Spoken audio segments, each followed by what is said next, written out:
Today, I'm going to share with you my secret recipe for my chicken mix so you have endless eggs. Let's go. I'm Becky. I used to live in the consumer rat race just like you. But one day, I had enough, so I sold it all, moved to the country, and built my own log cabin with my own two hands. Now, I spend my time discovering new ways to live a simple, healthy lifestyle with more free time and way less stress, then sharing what I've learned with you. Welcome to Becky's Homestead. Lots and lots of people get chickens. They're so excited about it because they're so cute and so fun. And they'll have decent egg. Well, I have to add this in first. I get so many people that email me and contact me, and they're so excited to get the first egg. And I know the feeling. As soon as a hen starts laying, you're just like all happy about it.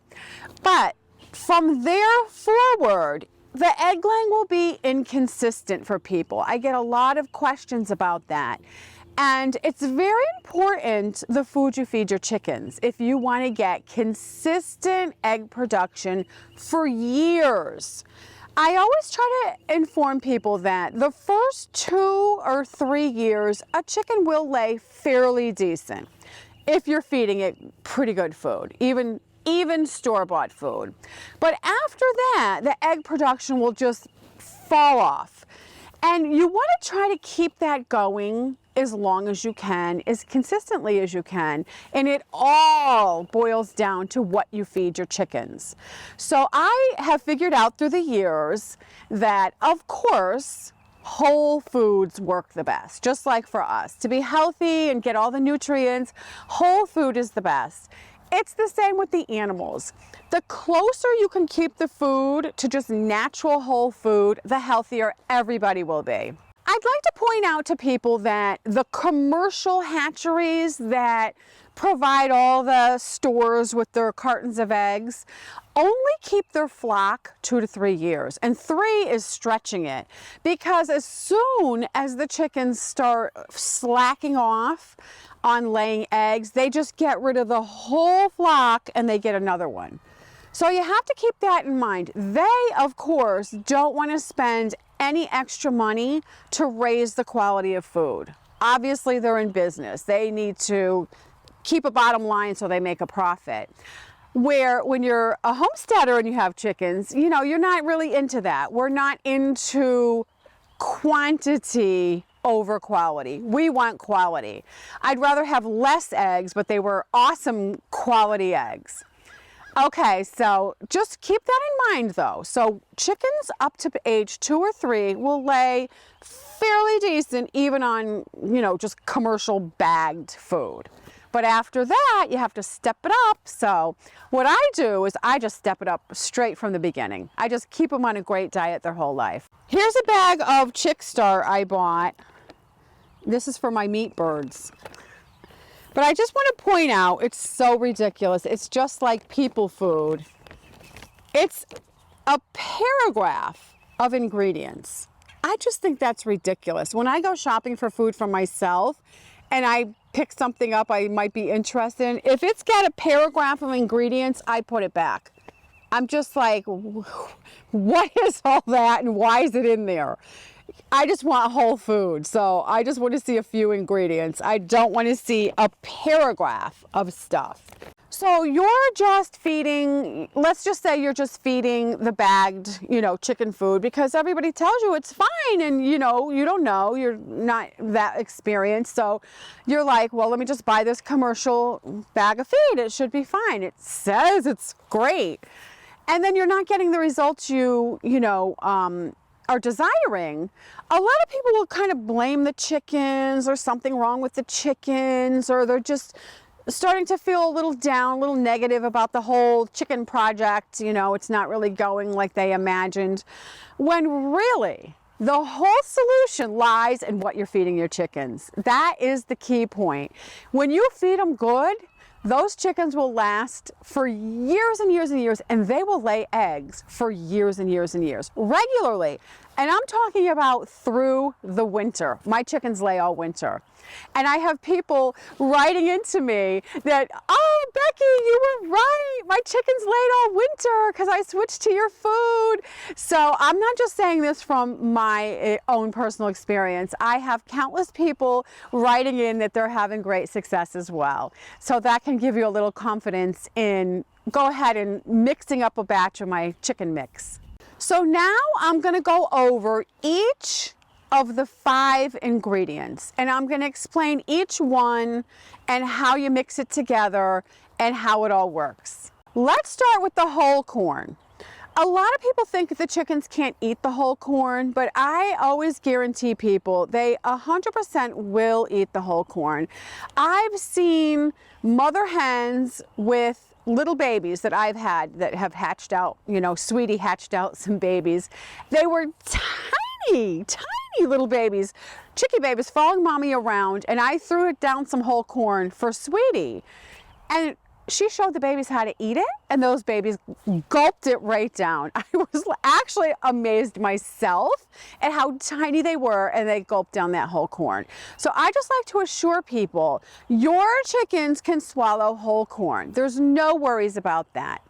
So don't let that stop you from, you know, adding the whole corn into your mix. And the reason whole corn is better, a lot of people don't understand the reasoning because they think, oh, we'll just feed them the crack corn. It's smaller and there won't be any problems. But the problem with that is the important nutritious part of the corn kernel is missing in the cracked corn because it has been taken out to produce corn oil. And that is the nutritious part of the kernel of corn. It's the germ at the top of the kernel that attaches to the cob.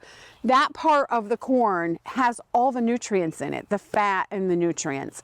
That's the reason you want to feed the whole corn, because you want your chickens to get that.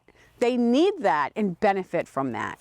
Number 2, second ingredient is oats. Now, there's different ways they process oats, and it really doesn't matter that much which one you choose. Of course, there's difference in prices the more they process them. So just regular whole oats are the cheapest, and which are perfectly fine to use if you want to use those. Then they'll go to rolled oats, where they roll the oat and kind of just crack the outer part of the oat, and then it goes on from there. Then there's one that looks like oatmeal, steam rolled. It'll look just like people's oatmeal. So, and that is even a little more expensive. So, you know, just pick the one you can afford. And then we even go back and forth depending on our finances. Like if we have the money, we'll buy the best rolled ones. And then if we don't, we'll buy the whole, like just whatever. So that's the second ingredient. Number 2 are those oats. Very important. Chickens love them too. They just love to pick around and get those little pieces of oats. Okay, so number 3 is gonna be some kind of grain-free cat kibble. I find the cat kibble works the best because, you know, the pieces are about the same size as the whole corn. And then what you do is you will mix this, you know, in the mix. But just so you know what to get, grain-free cat kibble that is made with anything other than chicken as the meat part of it. Because chickens need meat.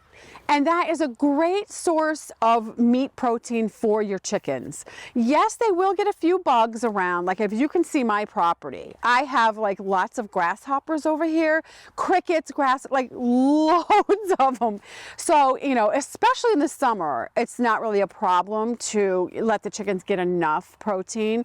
But a lot of people have to keep the chickens in the coop most of the time, so they're not gonna have access to as many bugs. So you absolutely have to add in meat to their diet.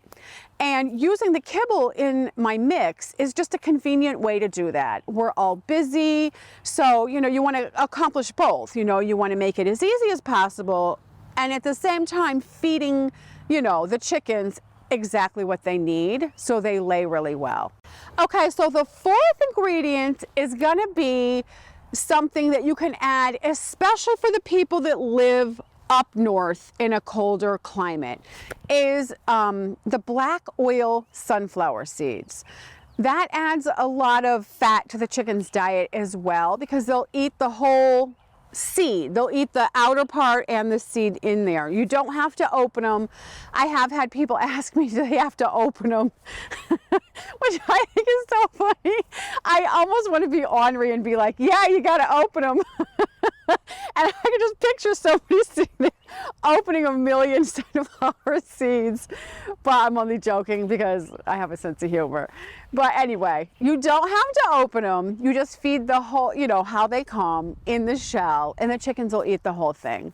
So that is another really good thing to feed when you live up north, or any time during the winter, you know, just when those chickens need extra fat, extra calories to grow the extra down in their feathers, keep themselves warm, and make eggs, which takes more calories in the winter. So that's why you want to, especially in the winter, you can add that to their, you know, chicken mix, and it'll really help get them through the winter nice and fat and healthy and still laying eggs. And the fifth ingredient is gonna be the diatomaceous earth. And we'll put a link in the description. Scott always puts a link where you can click and get the diatomaceous earth. This is not a food product per se. This is a dewormer, which is super, super, super important to keep all your animals dewormed. If you want healthy, beautiful looking animals that are long lived and don't have any problems, you must deworm your animals regularly. And I've used the diatomaceous earth for 15 years. It's fabulous, works good, it's gentle, and it's a long time wormer. So, you know, you don't just spot worm with a chemical and then wait 2 months and do it again. No, this is more like a gentle daily dewormer, and that's how I deworm all my animals. And it just works so great. It's easy, it's efficient, it's not expensive, and it's amazing. So that is the fifth ingredient, which we put in Becky's chicken mix, is the diatomaceous earth. You never want to see poopy eggs. If your eggs have poop on the shell when you go to collect them, you need to deworm the chickens. They have worms. That is one way you can tell. If your chickens are healthy and they don't have worms, the eggs will come out perfectly clean. There'll be a little sheen on the shell. They'll just be gorgeous looking eggs. And that's how you know your chickens are doing great and they're very healthy. So always keep an eye on that. So how I do it is I have a garbage can with a lid on it, and I will mix those 4 first ingredients equal parts. And then the diatomaceous earth, I will add a full heaping cup into that, and then I'll just gently mix it in there. Just go ahead and, you know, put the mask on while you're mixing in the diatomaceous earth. I wrote this little chicken book to help people with their chickens, their backyard chickens, to keep them happy, healthy, and laying for years and years and years. It's not a super thick book. It covers the basics and just to help you solve some very common problems with your chickens. And you can click the link and get the book. Also, you can purchase the diatomaceous earth from my store. Thanks for watching. See you next time. Happy homesteading. Bye-bye.